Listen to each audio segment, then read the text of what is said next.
En el espacio, esta configuración es muy importante. Fíjense por qué. Fíjense que nosotros aquí tenemos un enlace covalente que se da entre el carbono y el nitrógeno. Recuerden que se perdió una molécula de agua y formó este enlace covalente, ¿cierto? Pero que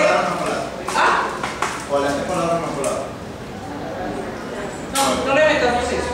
No le metamos eso porque lo complicamos. Déjenlo así, concéntrense con eso. No, se le complica la cosa. Fíjense acá. Fíjense que si nosotros tuviéramos, acuérdense de lo que hicimos con lo de los carbohidratos, este enlace covalente es mucho más fácil de romper, ¿sí? El enlace que se hace entre el nitrógeno y el carbono, que si tenemos un doble enlace, porque se necesita mucha más energía para vencerlo. De otro lado, fíjense que eso no permitiría que hubiera, o sea, no pudiera girar espacialmente y sería una configuración rígida. Miremos acá. Fíjense que nosotros aquí tenemos, ustedes aquí podrían mirar los enlaces peptídicos, aquí tenemos 4. En este polipéptido, miremos que tiene. Ahí sí quiero. ¿Tiene qué? Bien. ¿Cómo? Se bien. ¿Quién? Sí, claro, o sea, si no, un amino ácido. Hay 4. Aquí tenemos otro, glicina, aquí tenemos otro. Entonces, fíjense que aquí tenemos varios enlaces peptídicos en este polipéptido, ¿cierto? Entonces, fíjense que hay una característica y es que cada polipéptido va a tener un extremo amino. Muchachos, vean, los que no quieran estar tranquilos, ustedes revisan eso por un librito, el mismo lo entiende. No. Y tiene un extremo carboxilo. Todo aminoácido tiene un extremo carboxilo, un extremo amino y un extremo carboxilo. Recuerden que como la naturaleza tiene mayor abundancia los L-aminoácidos, entonces lo colocamos hacia la izquierda, el amino. Su interior. No podemos, ahí ya no podemos decir eso, porque fíjense que todos estos hidrógenos, ¿cierto?, estarían dando paso a una forma catiónica, o sea, no nos faltaría sino este hidrógeno, pero todos están cargados con su H. Sí, pero este no. Por ahí sí se podría decir que esa forma es periódica.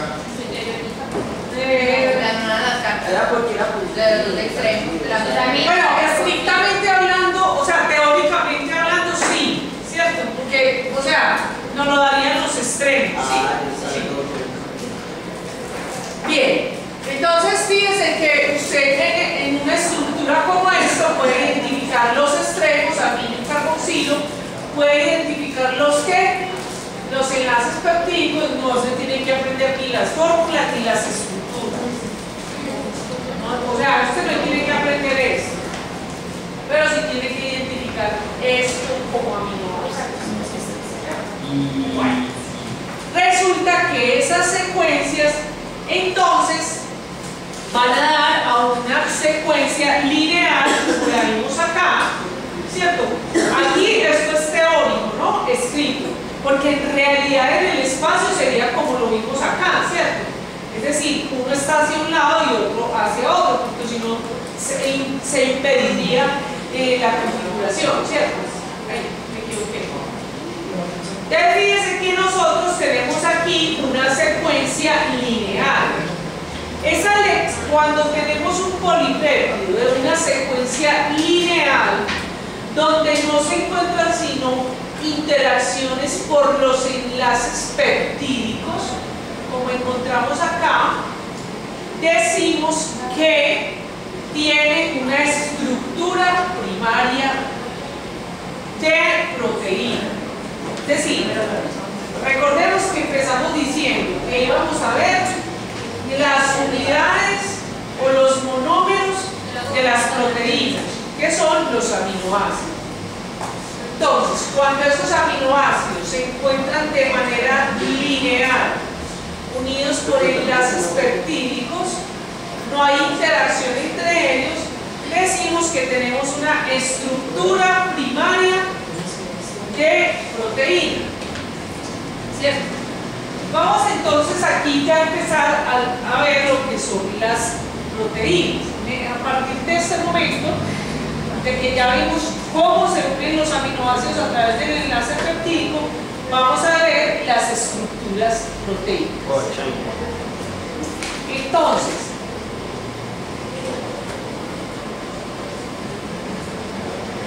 cuando se hacen esas estructuras polipeptídicas o poliméricas, se van a ver ciertas configuraciones o estructuras.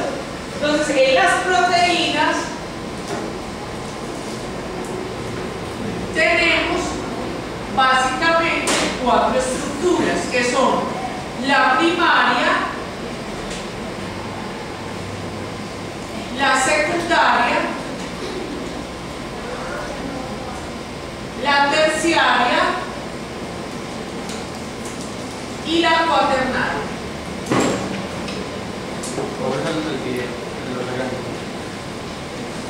Bien. Profe, es cuando ya hay enlaces polipeptídicos, es cuando se dice que se está hablando de una proteína. Es decir, cuando una proteína es una estructura polimérica, o sea, de muchas unidades. Poliparias, Cuando hay más de 15. No, podemos tener proteínas. Podemos encontrar, hay algunas proteínas, en nosotros no tanto, pero en algunos microorganismos que tienen 8 y 10 unidades. Sobre todo a nivel de señalización. Es decir, proteínas que están en los sistemas y son transportadoras de algunas moléculas. Recuerden que nosotros vimos, no, eso no es en este curso, perdón. Nosotros, ya. no, cuando nosotros consumimos el alimento, ¿cierto? Nosotros podemos digerir las proteínas y de hecho en nuestro organismo pueden estar y andar esas proteínas en forma de dipéptidos, tripéptidos, ¿sí? O oligopéptidos. Oligo es cuando tiene más de 15. ¿Y menos de cuánto? No. Tenemos dipéptido 2, tripéptido 3, polipéptido más de 4 y más de 15, y más de 15 unidades oligo. Entre 15 y 30 son oligos. O sea, oligopéptido, oligosacárido,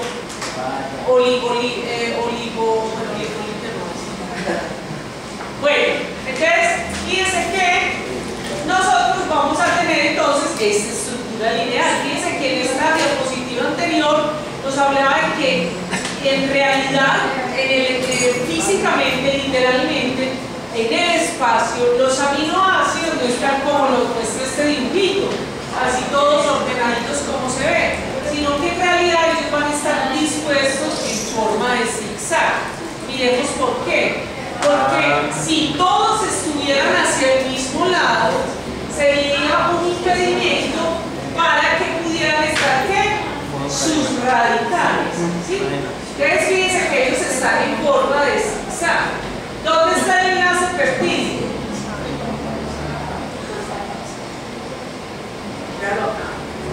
El enlace peptídico, acuérdense que tiene un NH y COH. Bien. Entonces, resulta que cuando veamos las otras estructuras, es decir, la secundaria, la terciaria y cuaternaria, vamos a ver que a medida que vamos avanzando en las estructuras proteicas, la más compleja, como la cuaternaria, puede contener las anteriores. ¿Sí? O sea que vamos a ver que en la secundaria pueden haber trozos, o sea, partes que forman estructura secundaria y otros que forman la parte primaria. Bueno, entonces las proteínas tenemos una clasificación con una aplicación biológica, ¿sí? Grande, que sería básicamente estas cuatro las de mayor importancia biológica, y es las proteínas que tienen función enzimática, ¿cierto? Las proteínas que tienen función de transporte, ¿sí? Las proteínas que tienen función de defensa y las de reserva. ¿Ya ves? Tenemos muchas otras proteínas, ¿cierto? Y que son muy importantes, como las estructurales, ¿cierto? Las del músculo, ahorita vamos a ver algunos ejemplos. O como las de señalización, ¿cierto? Que son los que van a estar encargados de estar en la célula esperando una información que se una a una molécula para disparar una información dentro de la célula. Miremos acá. Hay una cosa que es importante que ustedes conozcan, ¿cierto? Recuerden que nosotros ahorita vimos una gráfica en la que decíamos sobre que a nivel del DNA se encuentra la información que va a codificar o a sintetizar proteínas. Y eso es lo que se conoce en biología como el dogma central, porque sin las proteínas no se puede sintetizar el DNA.